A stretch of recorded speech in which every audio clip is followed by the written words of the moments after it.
Trump held a press conference at Mar-a-Lago alongside Israeli Prime Minister Benjamin Netanyahu, and in the middle of discussing foreign policy, he went off on Jerome Powell again. But this time, he took it to a whole new level. He announced that he's considering filing a lawsuit against Powell for what he called gross incompetence. Now, I found this fascinating because Trump didn't just throw out this threat casually. He was specific about what he's upset about. The lawsuit would be centered around the Federal Reserve's headquarters renovation project in Washington. And here's where it gets interesting. This renovation was originally budgeted at about $1.9 billion back in 2019. Today, that number has ballooned to $2.5 billion, and according to some estimates Trump cited, it could end up costing over $4 billion. Trump stood there at the press conference and said, quote, "We're thinking about bringing a suit against Powell for incompetence. Because think of it, these aren't outstanding buildings. These are small buildings. He's at $4 billion more. It's going to end up costing more than $4 billion. $4 billion. It's the highest price of construction. Again, Democrats, highest price of construction per square foot in the history of the world. There's never been. Gorgeous monuments are built for a much smaller price. So we're thinking about bringing a gross incompetence, what's called gross incompetence lawsuit. It's gross incompetence against Powell. I want to pause here because I think this is incredibly important. Trump is building a legal and political case against Powell, and he's doing it systematically. The renovation issue isn't really about buildings or construction costs. It's about creating grounds to potentially fire Powell, and that's what makes this so significant. Now let me give you the full context. Jerome Powell's term as Federal Reserve Chairman ends in May 2026.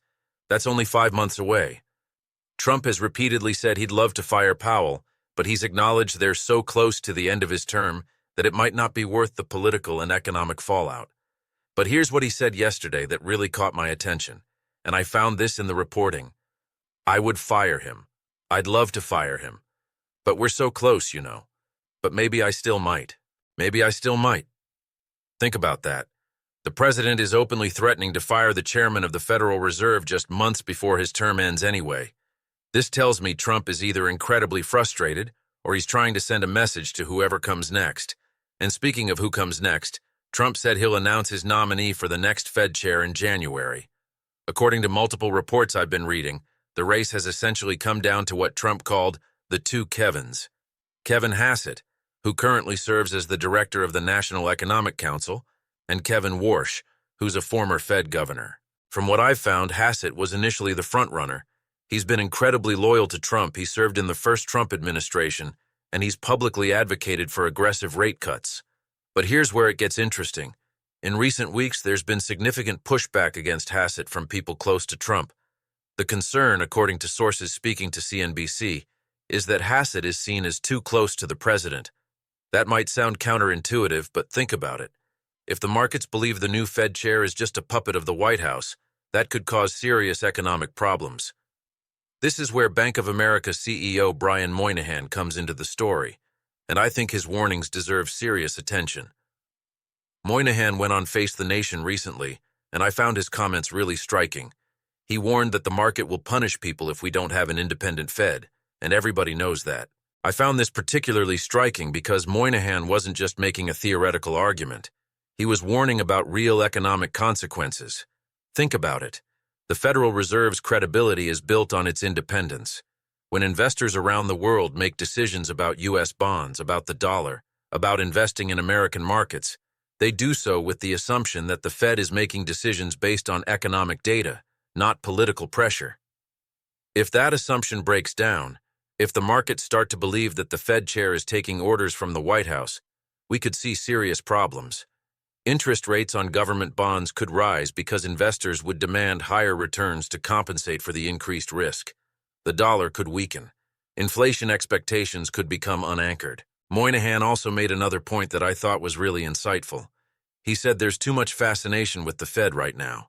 He argued that the American economy is driven by the private sector, by businesses and entrepreneurs, not by whether the Fed moves rates by a quarter point. The idea that we're hanging on by a thread based on the Fed moving rates 25 basis points seems out of whack to him.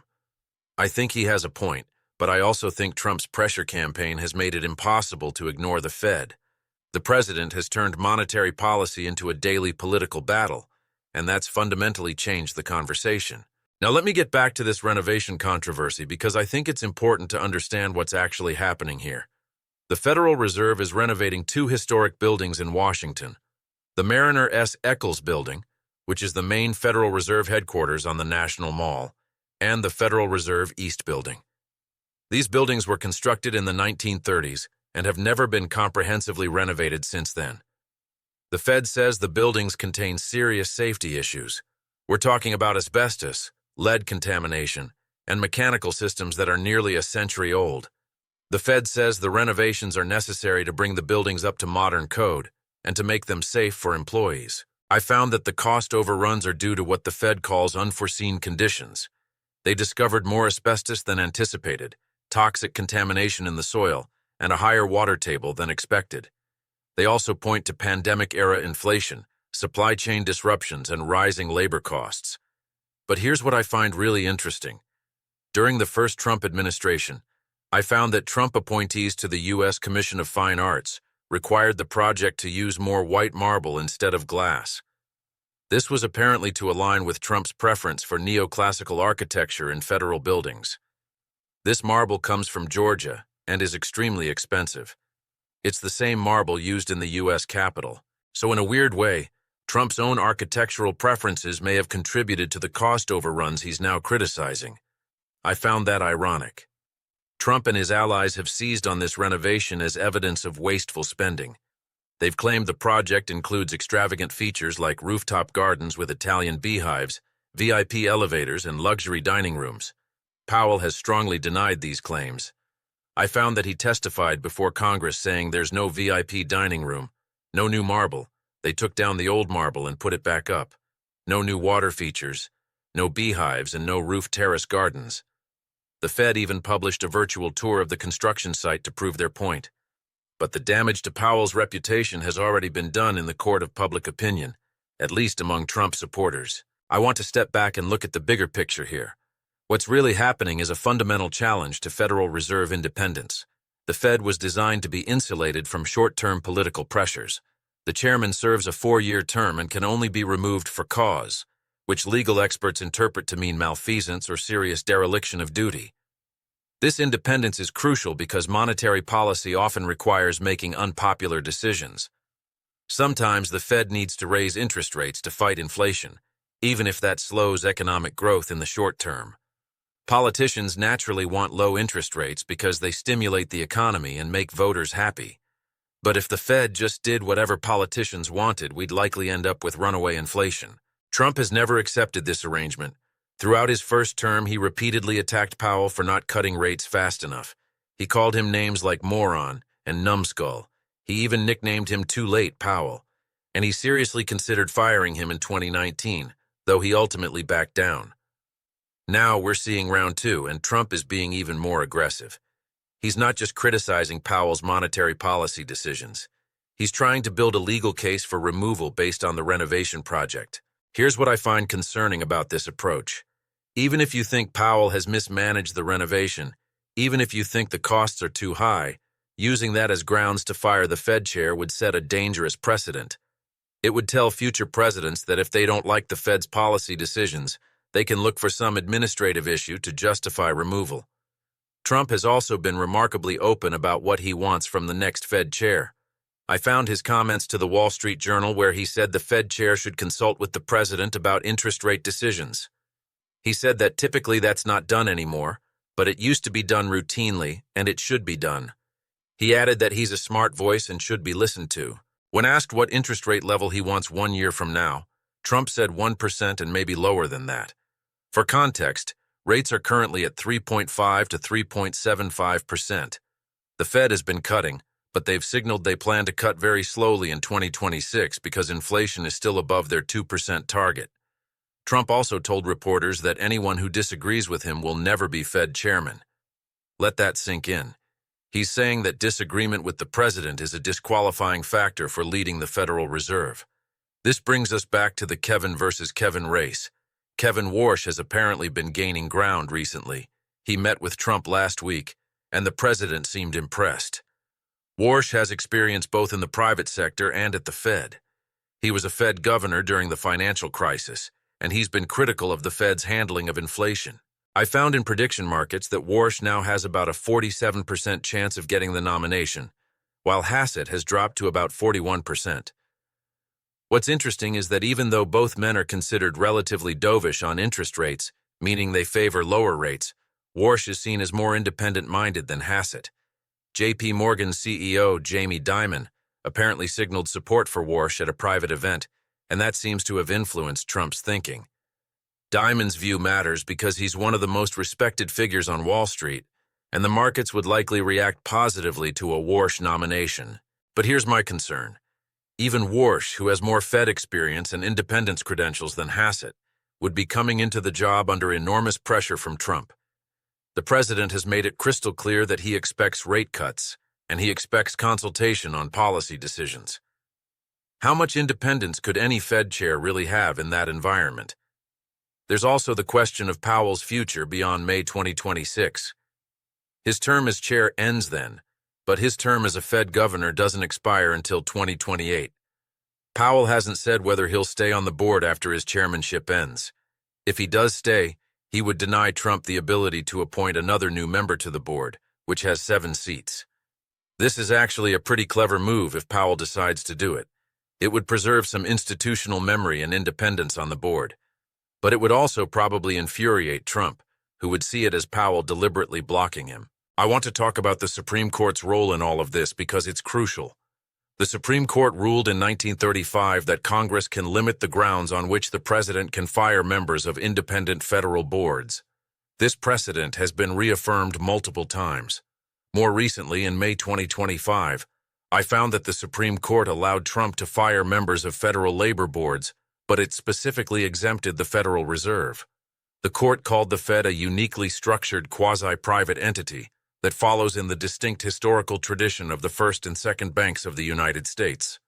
So legally, Trump would have a very difficult time firing Powell without clear evidence of malfeasance. The renovation cost overruns probably wouldn't meet that standard, despite what Trump's allies are claiming. But Trump has shown a willingness to challenge established norms and legal precedents, so we can't rule anything out. What I find most troubling about this whole situation is the broader pattern. Trump has spent 2025 testing the limits of presidential power in numerous ways. He's used emergency declarations extensively. He's pushed the boundaries of executive authority. He's challenged the independence of various institutions. I found analysis showing Trump has relied heavily on emergency powers and broad interpretations of executive authority throughout 2025. He declared a national emergency to justify tariffs. He declared an emergency to redesignate criminal gangs as terrorist organizations. He's been willing to use any tool at his disposal to achieve his policy goals. The Federal Reserve is just another institution standing in his way, and he's approaching it the same way he's approached everything else, with maximum pressure and a willingness to break norms. I think the stakes here are enormous. The dollar is the world's reserve currency. U.S. Treasury bonds are considered the safest investment in the world. The Federal Reserve's credibility is a crucial part of America's economic power. If that credibility erodes, if the markets start to doubt the Fed's independence, the consequences could be severe and long-lasting. Brian Moynihan was right when he said the market will punish us. We've seen this happen in other countries.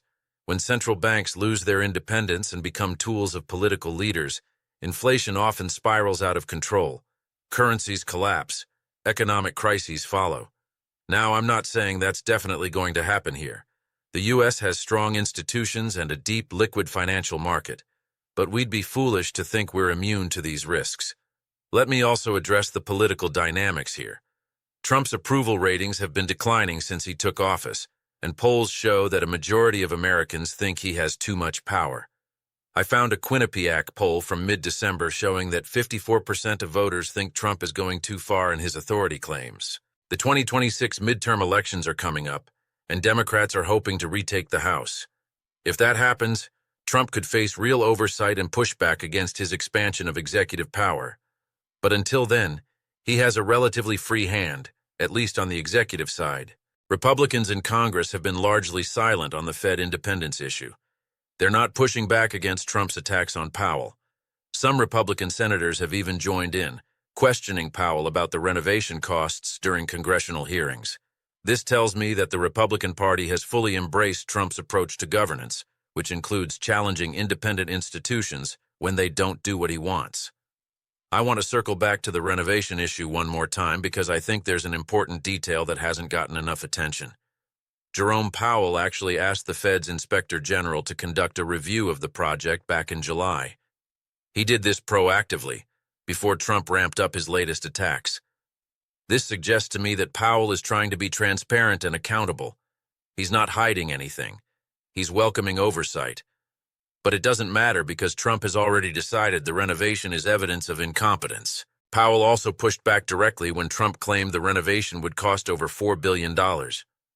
During a tour of the construction site in July, Trump pulled out a piece of paper with his cost estimate. Powell pulled out his glasses, examined the document, and told Trump that his number included the cost of another building that had been completed 5 years ago. I thought that moment was telling. Powell wasn't backing down or being intimidated. He was standing up for the facts. But Trump just brushed it off and said, "It's part of the overall work." This is the pattern we've seen over and over. Trump makes a claim. It gets fact-checked and proven wrong or misleading. He just moves on to the next attack. The goal isn't really to be accurate. The goal is to undermine Powell's credibility and build political support for his removal or replacement. Looking ahead to January, when Trump says he'll announce his Fed chair nominee, I think we're going to see a crucial test of American institutions. If Trump nominates someone like Hassett, who's seen as too close to the president, we could see market turbulence. Bond yields could rise. The dollar could weaken. If he nominates Warsh, who has more credibility and independence, the markets might react more positively. But even then, Warsh would be operating under the cloud of Trump's expectations and threats. There's also the confirmation process. The Senate has to confirm the Fed chair, and while Republicans control the Senate, some Republican senators have historically been defenders of Fed independence. Will they push back if Trump nominates someone who's clearly going to be a yes man? Or will they fall in line like they have on so many other issues? I think this is going to be one of the most important nominations of Trump's second term, and it will tell us a lot about where American economic policy is heading. Let me wrap up with my overall take on this situation. What we're witnessing is a fundamental challenge to one of the key pillars of the American economic system, Federal Reserve independence.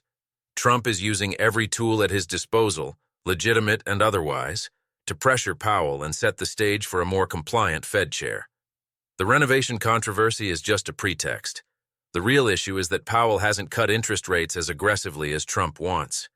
Trump believes lower rates will boost the economy, help his political prospects, and reduce the government's debt servicing costs. He may be right about that in the short term, but there are good reasons why the Fed has been cautious. Inflation is still above target. If they cut rates too quickly, inflation could accelerate again. The Fed learned painful lessons in the 1970s about the dangers of prematurely declaring victory over inflation. Trump doesn't care about those lessons. He wants results now, and he wants a Fed chair who will give them to him. That's a dangerous approach to economic policy. Brian Moynihan's warning should be taken seriously. The market will punish people if the Fed loses its independence. That's not a hypothetical threat. It's a real risk based on decades of economic research and the experiences of other countries. The next few months are going to be critical. Will Powell serve out his term without being fired? Will Trump nominate someone with real independence, or will he pick a loyalist? Will the Senate provide meaningful oversight, or will they rubber stamp whoever Trump chooses? Will the markets react strongly enough to constrain Trump's options? These are the questions I'm going to be watching closely, and I think you should too. This isn't just inside baseball Washington politics. This affects interest rates, inflation, the value of your savings, and the stability of the entire American economy. I believe we're at a crossroads. The decisions made in January about the next Fed chair will either preserve American economic credibility or begin to erode it. I hope the people making those decisions understand what's at stake. That's it for today. This is a developing story, and I'll be covering it closely as it unfolds. Let me know in the comments what you think. Do you think Trump should have more influence over the Fed? Or do you think Fed independence is crucial? I want to hear your perspectives. Thanks for watching, and I'll see you in the next one.